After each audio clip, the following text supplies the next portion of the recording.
It works or it doesn't work. That's what the GM specs say? Dude, I don't know what the GM specs say, okay? So that's an example of a guy really struggling in his deposition. Hi, I'm Jeff Doherty. I'm a jury consultant, and one of the things that I do as a jury consultant is I prepare people to get ready for their deposition testimony and their trial testimony. Testifying is very difficult, but I've learned over the years that the skill set that is required for people to be able to do well in their depositions or when they testify at trial are skills that we all need in a whole variety of situations. So witnesses really struggle for a whole wide range of reasons. I'm going to focus on one of them today, and that's what's going to be highlighted by the clips that I'm about to show you here in a second. I think there's so much that we can learn as everyday people from witnesses who really struggle. We can learn what to do and we can learn what not to do that can really help our everyday lives and difficult communication situations that we might find ourselves in.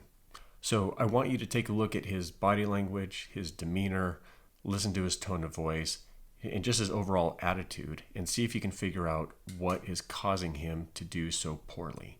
And then at the end, I'm going to tell you what it is from my perspective that caused him to struggle so much just to tell the truth in his deposition. So here we go. What did Jerry Lane teach you to do concerning this recall of Chevrolet Cobalts in 2010? They didn't teach me nothing. Did you reach or satisfy the GM specs? You test drive the car, the power steering system works. That's what a GM spec is? It works or it doesn't work. That's what the GM specs say? Dude, I don't know what the GM specs say, okay? All right, so do you know what torque standard you had to meet in order for these bolts to be tightened evenly for the 2007 Chevy Cobalt for Miss Spann's car? I don't remember what the torque is. I would have referred to the document. It would have told me. Is it in Exhibit 4 anywhere? Not by this writing.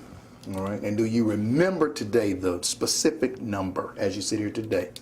I don't remember a specific number. Thank you, sir. Stop there just for a second. So the words that he uses in his actual testimony isn't bad, but the way that he speaks is bad. He talks like a juvenile. I don't remember what the torque is. I would have referred to the document. It would have told me.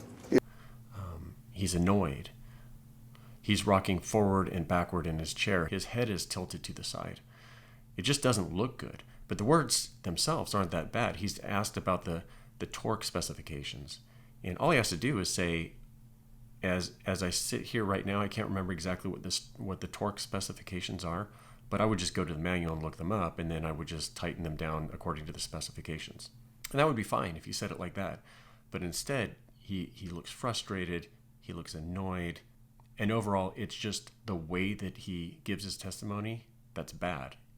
It is important though, isn't it?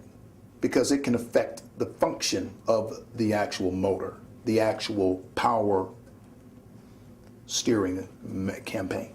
Proper torque is important for any item on a car. That's not what I asked you. What I asked you was in connection with the power steering campaign. Is the torquing of the bolt important for its function? Yes or no?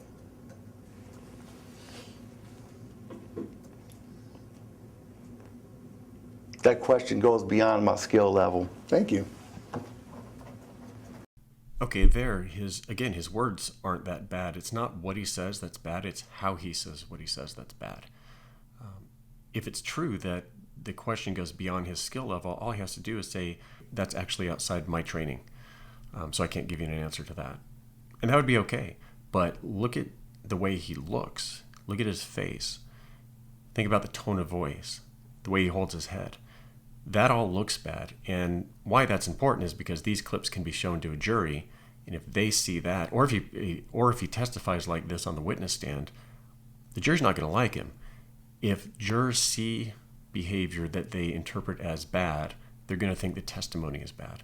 And a lot of times it's not what the person says, it's how they say what they say.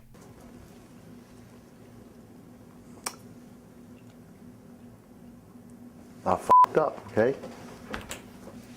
Okay, and here in the end, he ends up using a swear word. He's frustrated, he's annoyed, and he basically just gives up. And he admits, he says, I messed up. Maybe he didn't mess up, but he feels like he messed up because he's being attacked. So why is it that he behaved the way he behaved? And from my analysis, it's that he was defensive. And it's easy to be defensive when you're testifying because you have a lawyer who's criticizing you. They're coming after you. They're blaming you for something. And that feels very uncomfortable, and it's easy to get defensive. And why does this matter? Well, think about all the situations in life where we feel maybe we've been attacked, or it could be by a loved one, it could be by a boss, it could be by a friend, family member, where they say something in a way where we feel attacked.